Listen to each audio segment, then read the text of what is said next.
Për çka? Shkarkim të... A, është për shkarkim, a për çka është kërkesa, seriozisht? Për shkarkim të Kryetorit të LDK-s. Okej, se tu e dhe në fund. Po, jam një prej në shkuzve të kërkesës për me Veç pak, se po më duhet me arsyetu vetë në emision temin.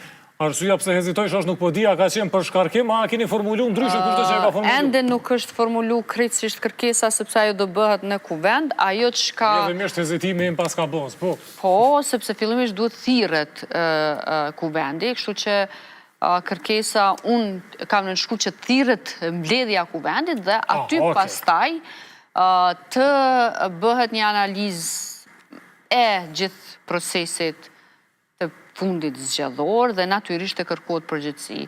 Unë edhe pas zgjedhjeve të kaluara kam thënë që ky leadership duhet t'ja përgjegjësi dhe llogari, dhe dhënia llogarisë është natyrisht që me liru rrugës së tij kështu mirret përgjegjësia, për ndryshe nuk e di çka do të thotë unë e marr përgjegjësinë, por vazhdoj të mbetem në të njëjtën pozitë, të drejtoj me të njëjtën metodë, me të njëjtin ekip pak a shumë. Nëse e don antarësia, çka kemi bu?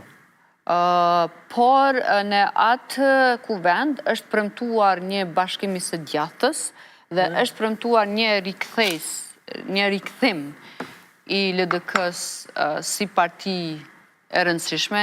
Nuk është pretenduar të jetë e para, por një rikthim shumë i madh.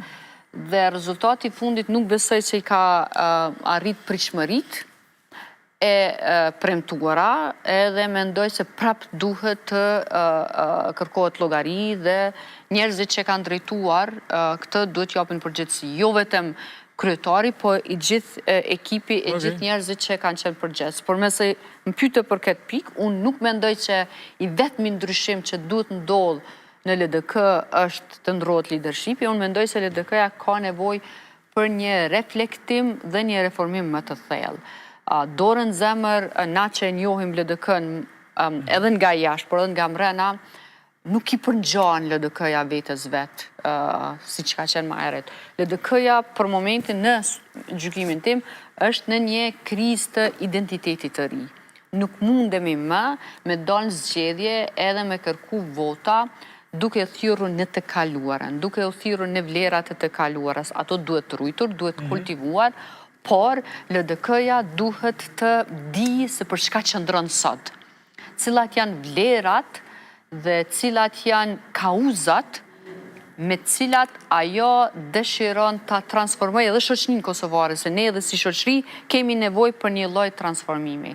Cilat janë çështjet kryesore për cilat qëndron LDK-ja. Nuk mjafton me thonë ne jemi të djathtë dhe përfaqësojmë të djathtën, pa e përkthy ato deri në fund për secilin votues dhe sidomos nuk thuhet ne jemi parti e djathtë dhe të premtojmë se ne do i rrisim ndihmat sociale, do i bëjmë ato më shumë se sa i ka dhënë Kurti. Kështu që edhe në anën tjetër pashtu është e gjithë mënyra e bërjes politik.